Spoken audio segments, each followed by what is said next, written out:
Pode soltar a vinheta? Então pode soltar a vinheta. No programa de hoje, o médico, professor e ex-deputado federal. Por isso, caros colegas, venho aqui cobrar por justiça.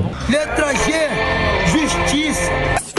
Hoje cuida da saúde do maior estado do Brasil, pois o cara é secretário de saúde do estado de São Paulo. E eu vejo, ministro, que talvez nós estamos vivendo a quarta onda industrial com a entrada, né, da era digital. Doutor Eleusis Paiva.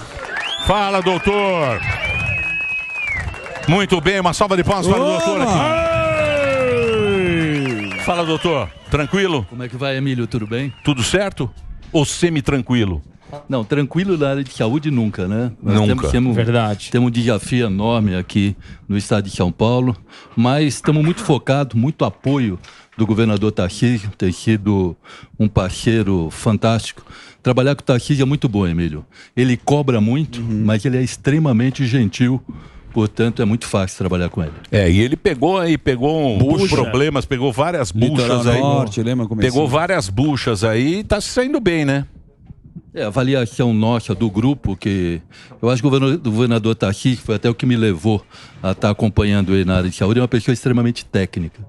Porque extremamente técnico é fácil trabalhar com uma pessoa técnica, que o raciocínio dele é muito lógico.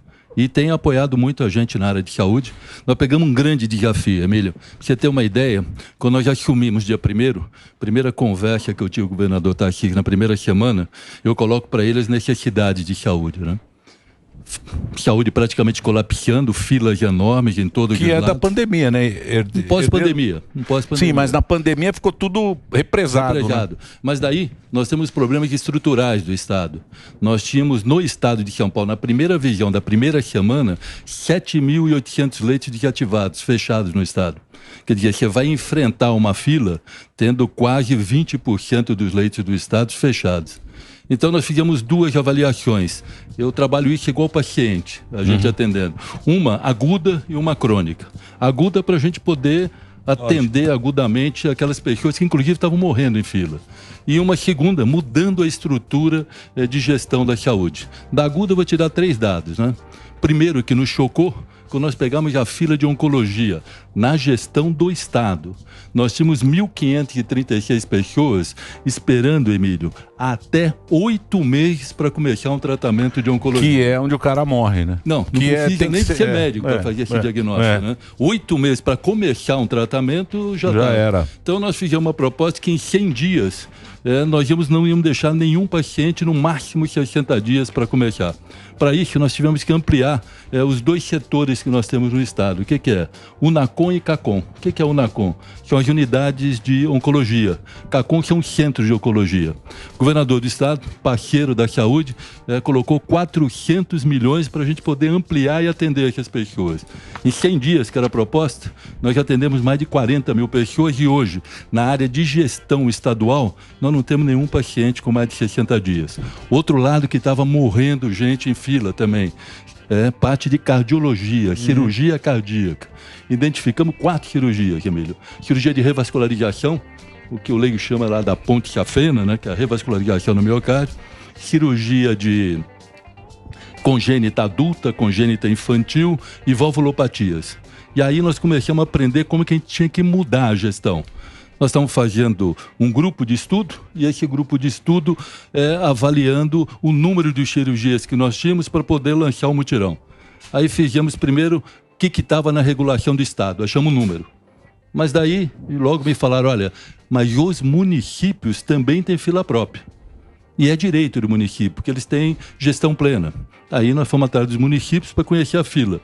Quando nós estamos fechando a fila, nós descobrimos uma outra coisa, que os hospitais também têm fila própria. Eu falei, vamos somar a fila dos hospitais. E aí nós descobrimos que tem paciente que está em mais de uma fila, porque ele não tem previsibilidade. Então ele consegue vários. 5 filas. Então, mas me fala uma coisa. Para tentar resolver o problema. Aí nós viemos com outro modelo que daí, vamos lá, adiante eu explico para você. Por exemplo, tem município que tem a saúde boa, tem um hospital bom, que funciona, Por exemplo, eu sou de Cotia e lá funciona. Lá você tem bons centros. Se você precisar de serviço público em Cotia, ele funciona. E tem lugar que é uma porcaria. Por que isso aí? Por que não tem? Por que não consegue fazer uma coisa meio uniforme, meio nivelado? Isso daí é justamente a proposta que nós estamos trazendo para o Estado de São Paulo, junto com a OPAS, a Organização Pan-Americana de Saúde. Muita discrepância, secretário. A ideia é justamente essa. É a gente não pensar a saúde nos limites geográficos de um município, como você falou, mas pensar a saúde nos limites geográficos de uma região, que nós vamos chamar de RAS, Rede de Assistência à Saúde. Então, o que nós queremos? Dividir o Estado de São Paulo, já começamos a fazer isso, já 80% dos municípios nós já tivemos reunião, convencendo o prefeito a não pensar só, por exemplo, lá em Cotia, mas nas cidades em volta, e assumir com esses municípios o quê? Vamos ampliar o suficiente a oferta de serviços para que o paciente tenha o seu problema resolvido naquela região de assistência à saúde. E aí essas filas, por exemplo, que nós acabamos de falar, várias filas, qual a ideia da gente? Trazer uma fila única por região, publicizada, e que a pessoa saiba o lugar que ela está na fila. Então, estou esperando uma cirurgia de hérnia. Entrei na fila da minha região. Eu sou o 45º. Quantas cirurgias de hérnia está fazendo na minha região? 15 por mês, ou seja, daqui a 3 meses no máximo eu vou ser atendido. E a pessoa poderia mudar semelhante ao que existe na fila de transplante, quando ela tiver agudização do processo. Se ela tiver uma agudização, um risco de vida, então ela pode passar na frente. Isso dá transparência e dá previsibilidade de atendimento. Agora, vocês tiveram que soltar uma nota para explicar sobre a questão do Faustão, né? Porque muita gente falou assim, ele já conseguiu, falaram em 1 ano e meio e ele conseguiu bem rápido, nada como ter dinheiro, né? Aí vocês tiveram que soltar essa nota falando a respeito disso, porque as pessoas ficam meio com dúvida, ficaram com dúvida nessa questão do Faustão, da fila, né? Da fila. Olha, importante falar isso, porque fila de transplante é uma das filas que eu mais defendo. A fila de transplante ela é pública, se você quer ter acesso hoje, você vai na central de transplante, essa fila é pública, ela é publicizada e totalmente transparente. Como é que era o Faustão? Até para ficar bem claro, né? Isso é público, então não tem problema em estar falando aqui. Ele tem um tipo sanguíneo, que é o tipo B, e aí é uma das divisões que tem na fila cardíaca. Vamos para o tipo B. Quando o Faustão das pessoas hoje no estado de São Paulo esperando para transplante, tem 12 pessoas. Como é que ela pode passar na frente se por acaso tiver risco iminente de morte? E aí é decretado o quê? Uma urgência do caso. 4 pacientes estão nesse estado. 4 pacientes. O Faustão era o segundo da fila. Faustão era o segundo. Teve o doador do órgão. Quando existe o doador, a equipe que faz a cirurgia de transplante, ela vai ao local, conhece o tamanho, dimensão do órgão, porque nós vamos estar transportando o órgão, vê a espessura de uma horta que você vai fazer. Para o primeiro da fila, o órgão não era adequado, foi para o segundo da fila, que foi o Faustão. Então, portanto, totalmente transparente, não teve nenhuma... Foi pela ordem, totalmente transparente. E é isso que eu defendo. Eu acho que tem que ser assim. Então, mas o que eu achei bom disso aí é que todo mundo discutiu, né? Tá todo mundo discutindo esse assunto. A importância de ser doador. E o importante é a doação. Porque eu acho que isso... É um tabu, né? Muita gente sabe que aumentou, né? Só nesse período nós já tivemos um aumento de 30% na doação de órgãos no estado de São Paulo. Porque a pessoa ela tem que ter a morte cerebral. Sim. E é específico. Então todo mundo, se pudesse colaborar com a doação, tem que salvar. Porque eu estava vendo os números, é assustador. Por exemplo, coração parece que são 400. Sim. Rim é 40 mil. O Rio é um número enorme. O Rio é um número enorme. Fígado. O pior é que são poucos locais no Brasil que transplantam, que fazem cirurgia de transplante. Praticamente 6 estados. O estado de São Paulo é o estado que mais transplanta nas no Brasil. Clínicas, né? Secretário, um dado até que do rim. 40% das famílias abordadas se negam à doação. Então, assim, a única burocracia é a pessoa em vida deixar essa vontade. E aí o responsável por coletar esses órgãos diz que quando aborda a família, 40% se nega. Então, assim, essa fila podia já cair na metade já no próximo mês. Com certeza, com certeza. Existe ainda, né, uma falta de informação suficiente que leva as pessoas a não estarem doando. Antigamente você precisava de pôr na sua carteira de identidade. Isso, doador de órgão. Isso. Hoje não mais. Se você manifestar o interesse para alguém da família, em vida, alguém já pode ser doador. Pois não. Não, secretário, eu trabalho com ciência de dados, faço algumas coisas para algumas corretoras, lá o pessoal, beijo para o Alberto Moisés. O que eu queria te perguntar é o seguinte, até um tempo, ou pouco tempo, os sistemas de saúde, eles não conversavam com os dados. E isso gera um monte de ineficiência, você gera um alto custo, às vezes, de medicamento, enfim. É complexo, porque você tem o SUS, você tem os hospitais do município, você tem as parcerias públicos-privadas. A gente tem algum projeto grande de avanço nisso, porque talvez seja a grande sacada trazer esses dados. O privado está começando a ficar mais eficiente, mas o público, até onde eu sei, ainda é muito lento. Olha, isso é meio verdade. Eles não se conversam nem na região. Lembra que nós estávamos naquela conversa? Vamos falar da região da saúde? Vou te dar um dado. Esse processo de regionalização, eu venho da região de Campinas. Ontem, eu estava na região de Campinas, reunido ali com 40 municípios da região de Campinas e 22 da região de São João da Boa Vista. Nós estamos indo às regiões para conhecer de perto o problema, para conversar com o secretário municipal, conversar com o hospital, quem está fazendo a linha de frente, a unidade básica de saúde, para conhecer problemas e a partir daí está procurando soluções. Então eu vou te dar um dado para você ver como que a gente pode melhorar e muito a saúde com o que a gente tem, né? Região de Campinas, vamos pegar hospitais de pequeno porte, HPPs. E aí talvez você vai entender por que a motivação do governador Tarcísio de apresentar uma tabela SUS paulista. Vamos pegar a região de Campinas. Região de Jundiaí, está na DRS de Campinas. Nós temos 6 hospitais de HPPs. Quando eu falo HPP, é o hospital de pequeno porte, abaixo de 60 leitos. Se a gente for para a região das Águas, ali, mais 4, são 14. Se a gente for para a região de Bragança, mais 5 hospitais, são 15. A gente vai para a região metropolitana, mais 12, são 27 hospitais. Então, nós temos 27 hospitais de pequeno porte que têm condições de fazer o quê? Mas vai todo mundo para um hospital só. Não, é isso. Você já viu o caminho. Você sabe, olha essa história. A minha mulher é sueca. Certo. E ela tem um parente lá que trabalha em hospital, é médico de hospital. E aí ele veio pro Brasil e falou, puta, eu quero conhecer um hospital. Eu falei, puta merda, vou ter que levar no hospital sueco, tal, não sei o quê. Meu irmão, ele é médico em Campinas, na Unicamp. Eu falei, vou levar na Unicamp, que é um centro bacana, espetacular, não sei o quê. Aí ele foi para Campinas, conheceu a Unicamp, não sei o quê. Eu falei, o que você achou da Unicamp? Ele falou, é impressionante, é como se a Suécia só tivesse um hospital e toda a população sueca fosse tratada naquele hospital. Ele falou, eu não entendo como é que consegue atender tanta gente um único hospital, porque é isso que a gente está falando. Nós não vamos chegar nessa linha de raciocínio. Se a gente agora for na Unicamp, que é o que ele estava citando, é exatamente o que eu ia falar. A Unicamp, se a gente for na Unicamp, é um hospital de alta complexidade. Um hospital de alta complexidade, 105% de taxa de ocupação. Com custo, obviamente, um hospital de alta complexidade, muito maior. Se a gente for nesses hospitais, agora que eu falei, que são de baixa complexidade, que pode atender cirurgia de média, uma hérnia, uma vesícula, sabe quanta taxa de ocupação? 20% a 25%. Então, você tem aí, nesses 27 hospitais, algo em torno aí de 800, 900 leitos que estão a conta está errada, né? Então, o que nós temos? Nós temos que fazer gestão disso. É muito claro para mim que falta recursos no setor de saúde. Tem subfinanciamento, mas é muito claro que também falta gestão. Por isso que nós estamos com o projeto de regionalização.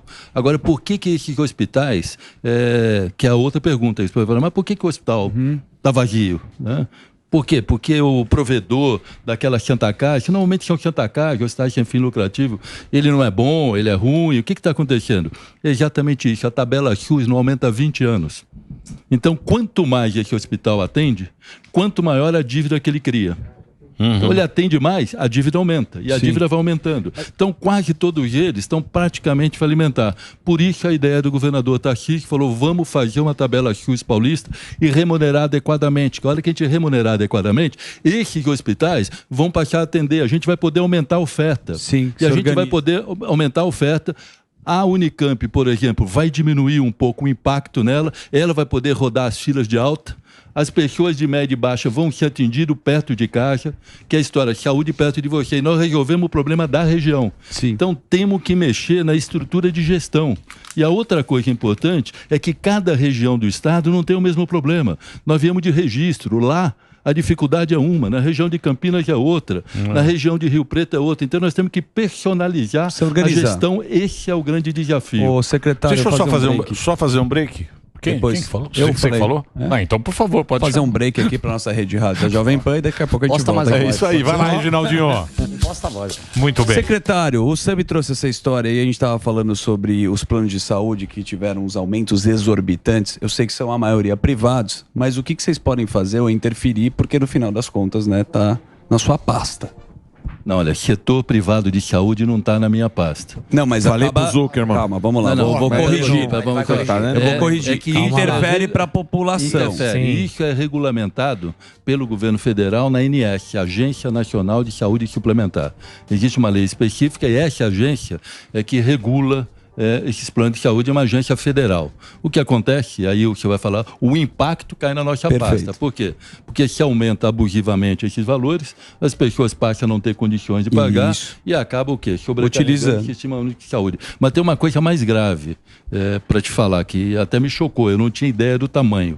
O Sindiosp, Sindicato de Hospitais de São Paulo, publica 60, 90 dias atrás uma pesquisa que 35% das pessoas que têm plano de saúde, quando precisa resolver o problema, vai no SUS, que é o plano Glória. Então isso aí é até mais grave. Primeiro você está pagando e não tem atendimento. Aí é mais grave. Então, mas sabe isso, doutor? Mas, doutor, por exemplo, saúde é 160 bilhões por ano. 160 bilhões todo ano que tem que ir para a saúde, que é o dinheiro que a gente paga lá... No imposto. Que a gente paga no imposto. Sim, tá lá tudo. Porque esse é que é o nosso problema. A gente paga muito imposto, não usa o serviço, e o serviço não funciona, a segurança não funciona, a educação também não funciona. Quem puder pagar um plano de saúde vai pagar um plano de saúde, vai ter um atendimento melhor.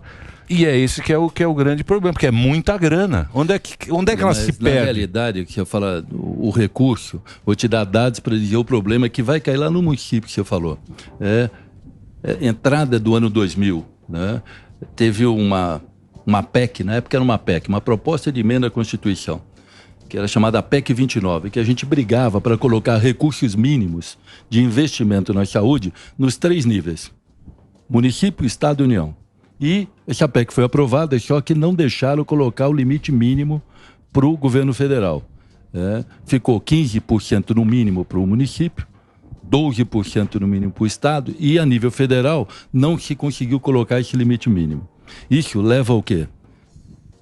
Em 2000, 72% dos gastos em saúde era financiado pelo governo federal. Hoje, são 42%. Então significa que naquela pizza, se alguém deixar de pôr, alguém tem que pôr. Então a gente pega hoje os municípios, colocando em média aqui no estado de São Paulo, um valor entre 28% até 40% dos seus gastos em saúde. Secretário, tem E um recuo grande do governo federal, que é o que você falou, que é o grande captador de recursos. Quando você for ver fonte de recursos, 70% dos impostos vão para nível federal. E não volta? Não vai? Exatamente. E a volta não é... Mas não vai esse dinheiro? Não chega lá no prefeito? O dinheiro vai. Agora a volta dele é que está desse tamaninho. Mas uma questão que... Mas onde esse dinheiro se perde? Essa é uma boa pergunta. Então, Viva o SUS. O Viva o SUS na pandemia se gritava Viva SUS. Viva SUS. Óbvio, é nosso. A gente tem que ter orgulho. Só que o senhor não acha que há muito tempo se faz muita politicagem no SUS? E talvez por isso responde essa pergunta que ninguém sabe para onde vai tudo? Olha, quando no início hoje do bate-papo aqui com a gente, para dizer a verdade, eu estava até preocupado. Eu falei, porque esse que é isso, doutor? Esse é tranquilo. Muito que é isso, doutor? Esse programa é sério. A gente brinca, mas de leve. Eu acho que a arte é brincar com coisa séria. Essa é a grande arte de vocês aí, que eu tenho que dar os parabéns. Obrigado. Mas no início do programa eu estava falando do governador Tarcísio, né? Sim. Que é uma pessoa muito técnica. E uma das coisas que no início nós discutimos muito é o seguinte: toda vez que se fez política na saúde não deu certo. Verdade. Podia pegar até coisas recentes. Entendi. E esse daí é o grande problema. Uma coisa é você fazer política de saúde. Vamos modificar a gestão, vamos discutir financiamento. Perfeito. Agora, se trazer política para fazer na saúde, Que aconteceu na pandemia. Eu não quis citar, mas já foi. Tá falando do Zé Gotinha, do Dória, aconteceu, exatamente. Quer dizer, viravam vários pais. Existe a perda de credibilidade total. Exato. No entanto, o SUS, ele deu visões assim fantásticas. Por exemplo, o Brasil era o único país no mundo que não era produtor de vacina e, no entanto, estava com população vacinada próxima aos produtores. Por quê? Porque quando a vacina chegava, a capilaridade para poder vacinar era enorme. Por quê? Por causa do SUS e atenção básica de saúde. Então, até quem paga um plano de saúde fala, não preciso. Precisou. Ele ia lá na atenção básica de saúde para ser vacinado. Então, deixou a importância do SUS. Agora, temos que parar de fazer política. Mas por que a gente não faz um aplicativo pelo seguinte? No pessoal lá da trabalho lá, Best Life, o que a gente faz? Você tem um problema do custo muito semelhante, o privado. O cara tá com dor de cabeça, se ele vai para um hospital de alta complexidade, custa muito. Se ele tá com diarreia, criança com dor no ouvido. Então, você pode ter... E aí as empresas têm feito isso para baratear custo. Porque, por exemplo, coisas muito simples. Quando você faz prevenção pré-natal, é muito mais barato do que o neonatal. E por que a gente não usa essa tecnologia para os dados do público? Por exemplo, se você tivesse um aplicativo de saúde e conforme as suas queixas, tô com dor de garganta, isso direcionasse, a gente seria muito mais eficiente. Eu não acredito que o problema maior seja a falta de dinheiro na saúde. Quando a gente olha os números, tudo bem, poderia ter mais, mas se a gente olhar educação, saúde, segurança, a gente é um país com algumas restrições. Agora, a gente não consegue criar uma inteligência de dados. O que falta para ter um aplicativo para alinhar as pessoas a fazerem um melhor uso do sistema de saúde? Eu ainda vejo falta de informação. Tem algum projeto nesse sentido? Olha, eu discordo de você só quando a gente fala que tem financiamento adequado. Até porque se a gente pegar a per capita do Brasil e comparar com alguns outros países, a gente vai ver que a nossa per capita é muito baixa. Agora, concordo com você que a gestão é deficitária e a gente acaba perdendo muito recurso pelo caminho, que é o que o Emílio estava falando aqui agora há pouco. E eu vou te dar dados. Eu não tenho dúvida que a grande revolução que a gente vai ter na saúde, a grande revolução dessa década, é o que você acaba de falar, saúde digital. E vou te dar um dado, que nós já estamos começando a fazer no estado de São Paulo. Vamos lá, furo para o pânico aqui. Que o governador Tarcísio vai estar anunciando aí nos próximos 30, 40 dias. Saúde digital. Nós começamos um projeto, na verdade em saúde digital tem 5 grandes projetos. Eu vou falar só de um especificamente. Tele-UTI, teleatendimento e UTI. Confesso até quando passaram para mim na secretaria, eu fiquei em dúvida do projeto. E o projeto o que é? Nós linkamos as unidades de terapia intensiva do Complexo HC, Hospital das Clínicas, com o hospital nosso, da rede estadual, que é o Mandaqui, que é um hospital referência do estado. Por quê? Um hospital de 450 leitos, um hospital que tem residência, portanto, o hospital que tem médico residente é um hospital de ensino, normalmente as pessoas mais gabaritadas, que nós estamos treinando e capacitando. E eu falava, onde vai melhorar? Eu falei, doutor, 4 meses nós voltamos a conversar. Eles fizeram o link dessas 2 UTIs. Primeiro capacitaram as pessoas para poder atender nas 2. Depois protocolo iguais. Capacitaram técnicos, enfermeiros, fisioterapeutas, médicos. E aí começaram a passar visita. Visita acontecia ao mesmo tempo. Visita na UTI, junto com a visita aqui do Hospital das Clínicas. Primeiro visita de manhã, aí viram que precisava de mais, visita de manhã à noite, depois de manhã à tarde, à noite, e colocando protocolos. Ao final de 120 dias, já apresentaram o projeto para a gente. Ver o que dá para fazer com saúde digital. Nós diminuímos o tempo de permanência das pessoas em 38%. É como se a gente tivesse aberto quase... são aberto 42 vagas, leitos. São ao invés de inaugurar um hospital... Sim, caro. E o melhor... Mas isso é gestão, né, doutor? Isso é gestão. E é melhor ainda. Sabe o que é melhor? É que nós baixamos em 32% a mortalidade. Então nós diminuímos o tempo baixando. Você imagina com essa ferramenta, que agora nós vamos levar para os demais hospitais da rede própria, mas é quanto ruim, a gente vai abrir. Sim. Vai abrir sem precisar pôr um tijolinho, sem precisar comprar mais um respirador, Então, tecnologia. Então, mas doutor, mas é ruim, né? Não é puta de um serviço bom. O quê? O SUS. Se você Eu precisar, discordo vai de ficar você. na fila. Você discorda? Não, o serviço é bom, o serviço é de qualidade. Então, o que a gente tem que mas tem aumentar a o que é fila. a oferta. Exato. Então, Nós mas é temos que ruim. aumentar a oferta. É ruim. Nós Mas é temos que aumentar a logística, oferta. É ruim, porque você vai lá, o cara marca uma... É aquilo que a gente espera falou, do horrível. câncer de 6 meses, você morreu. Espera muito, é. A espera é Qual que é o horrível. desafio nosso, então, Emílio? É aumentar a oferta. Esse é o desafio que nós estamos fazendo em São Paulo. Nós temos que aumentar a oferta, aumentar o acesso da população ao serviço. Para aumentar a oferta, tem que usar tecnologia, Sim. tem que pôr recurso, tem que pagar adequadamente e tem que cobrar. O senhor usa plano de saúde? Eu uso o plano de saúde. Então essa é a grande resposta que tá ruim o serviço, né? O senhor não acha que o pessoal que trabalha, político, tudo mais, tinha que usar os serviços públicos, não? Não, mas eu acho que é indiferente você Não, não usar é. o público. Eu vou te explicar por que é. Porque essa lógica, porque eu tenho o plano de saúde e o SUS não tem que ser bom, ela não existe. Não é A que não tem que ser bom, é pandemia- o contrário. Tem O que plano ser bom. Tem que ser Tem bom que para ser você bom. não ter plano de saúde. Não obrigatoriamente. Seria uma opção que você tem individual. O SUS tão é importante que o que salvou não morrer o dobro de pessoas na época da pandemia foi o SUS. Foi a vacinação que nós tivemos dentro do sistema único. Então, de mas saúde. eu digo... Então, a dinheiro também. importância, Então, mas vamos lá. A importância que a gente tem hoje, o que é? Esse é o desafio que nós estamos fazendo em São Paulo. É aproveitar bem o recurso, é usar tecnologia, é aumentar a oferta de serviços. Né? Por exemplo, na área de oncologia, você falou, mas não é bom. Nós aumentamos na área de oncologia.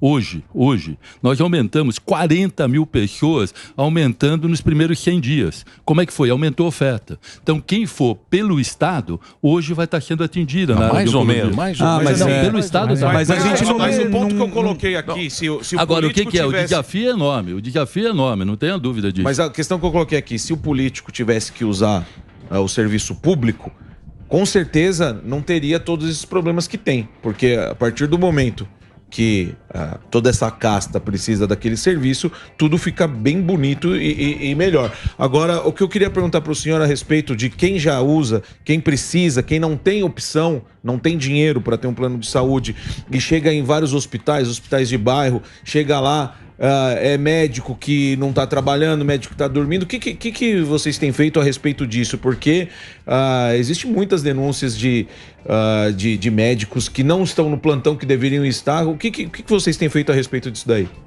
Olha, nós estamos dentro da nossa rede, né? Estou falando rede própria do Estado. Sim. Né?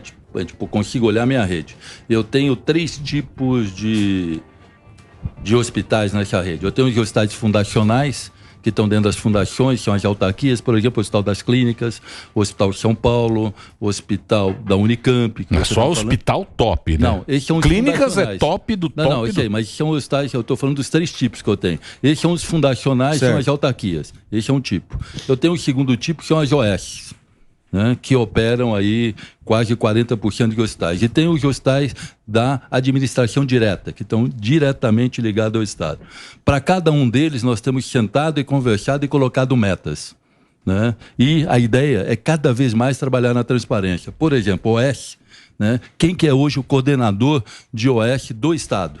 É uma pessoa do Tribunal de Contas que eu trouxe. Era justamente a auditora do Tribunal de Contas que eu fui negociar com o Tribunal de Contas para tirar a auditora do Tribunal de Contas e vir para a Secretaria de Saúde, que ela já auditava essas OS. Então a ideia é dar eficiência e transparência. Essa é a maneira que a gente tem trabalhado, essa é a maneira, inclusive, que o Tarcísio fala muito com todos os secretários. Por eficiência e por transparência.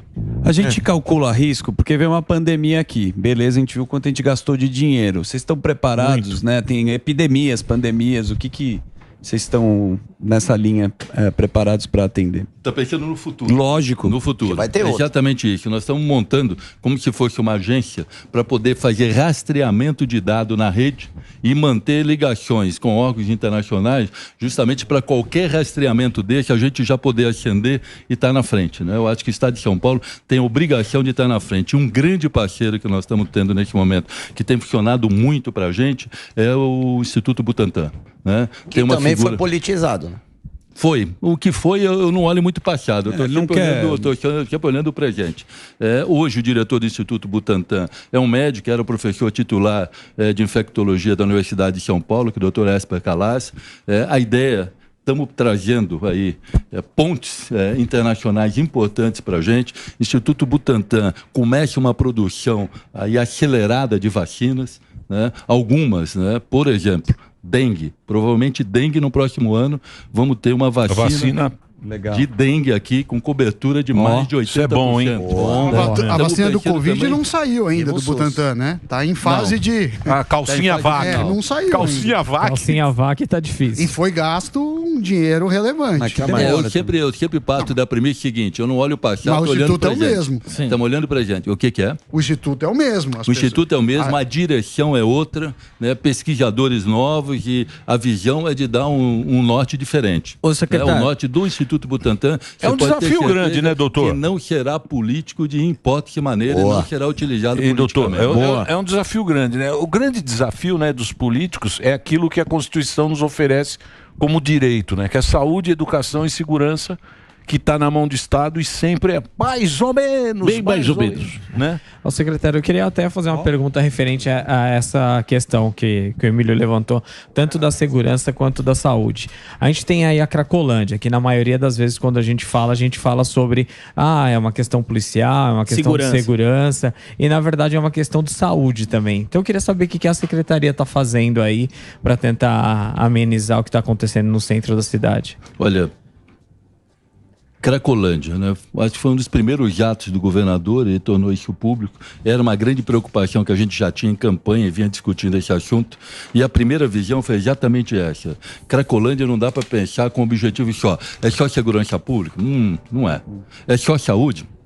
Não é. Tem habitação? Também tem. Então, hoje, o que foi feito? Existem 5, 6 secretarias que estão envolvidas nesse projeto. Está envolvido saúde, está envolvido segurança pública, está envolvido educação, está envolvido habitação, está envolvido assistência social e está envolvido desenvolvimento social. Então, a ideia é tratar isso de uma maneira conjunta dessas secretarias, com uma coordenação do Palácio, que nesse momento vem sendo feito pelo vice-governador. E grande discussão é controlar a porta de entrada, né? Por que as pessoas estão nisso? Por que elas estão entrando? É ter esse diagnóstico e ativar, trabalhar num outro perfil, que é quem está na linha do meio, é aquela pessoa que já está, e aí a saúde tem uma participação grande com a assistência social, é aquela pessoa que já está naquele meio, a gente poder ofertar para aquela pessoa alguma coisa, e não é de uma maneira punitiva. Nós temos, por exemplo, ali na Cracolândia, 200 pessoas treinadas, capacitadas, para se aproximarem das pessoas, para poder trazer essas pessoas para o hub, para direcionar elas, quando necessário, ou para um tratamento mais específico, mas tudo sendo feito muito pactuando com aquele grupo. E também o grande importância é a saída. Não adianta você fazer isso tudo, desintoxicar a pessoa e não tem uma porta de trabalho. Porque o que acontece? Ela retorna novamente. Ela retorna novamente. O senhor é a favor? Muito se falou, não agora, mas na época que o Dória era governador, foi falado em internação compulsória e nada aconteceu. O senhor é a favor ou não?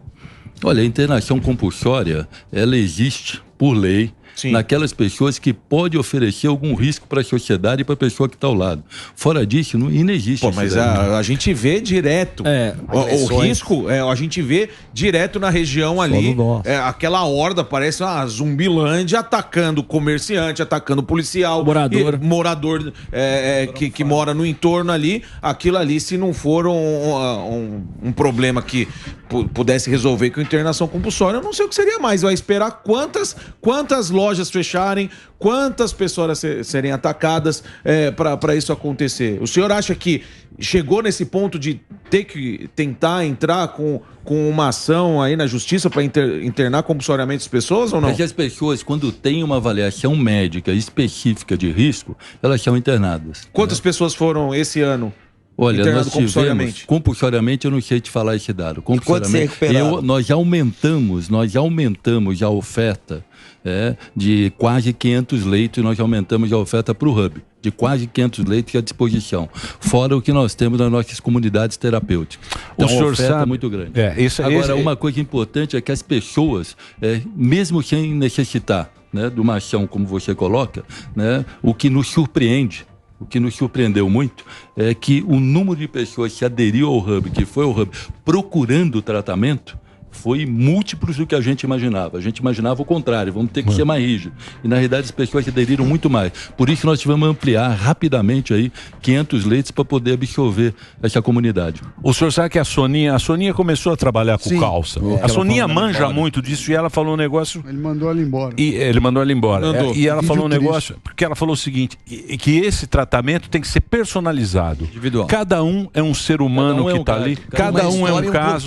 Cada um tem um porquê, cada um tem uma história. E quando você entra e começa a conhecer as pessoas, você tem outra visão que não é essa de falar que é o pirona pra todo mundo, né? Não, só que assim, Emílio, você vai me desculpar. Eu sei, mas cada um tem uma história também que mora ao redor, trabalha ao redor, eu fecha sei, a porta, gordão, gasta eu o sei, dinheiro. mas- Então, assim, a partir do momento que o cara sai quebrando, invadindo farmácia, jogando, agredindo policial, agredindo pessoas na rua, se ela não pode ir pra cadeia, ela tinha que ser automaticamente ser internada pra tratar do problema que ela tem. Você vai me desculpar, mas eu acho... Não, você não resolve o problema, mas pelo menos não vai fazer o que as pessoas fazem. Mas porque- quando você está fazendo uma gestão pública, não é desse jeito, fazendo assim que é tão fácil resolver. Eu sei que não é tão fácil. O mas, Calça tentou lá, quebrou tudo e se ferrou. Mas é por isso que eu perguntei. Se o secretário aqui falou que por meio da justiça você consegue fazer isso. Então, eu acho que por meio da justiça, pegar essas pessoas que estão sendo uma ameaça para a sociedade, elas tinham que ser internadas compulsoriamente, não esperar ela se voluntariar e falar, tá, eu preciso, eu quero. Desculpa, eu penso assim. Doutor Almofada. Você pensa muito almofadão. Não é almofadão. Almofadão. Vai morar, você mora na granja, vai morar do lado da Cracolândia pra você ver.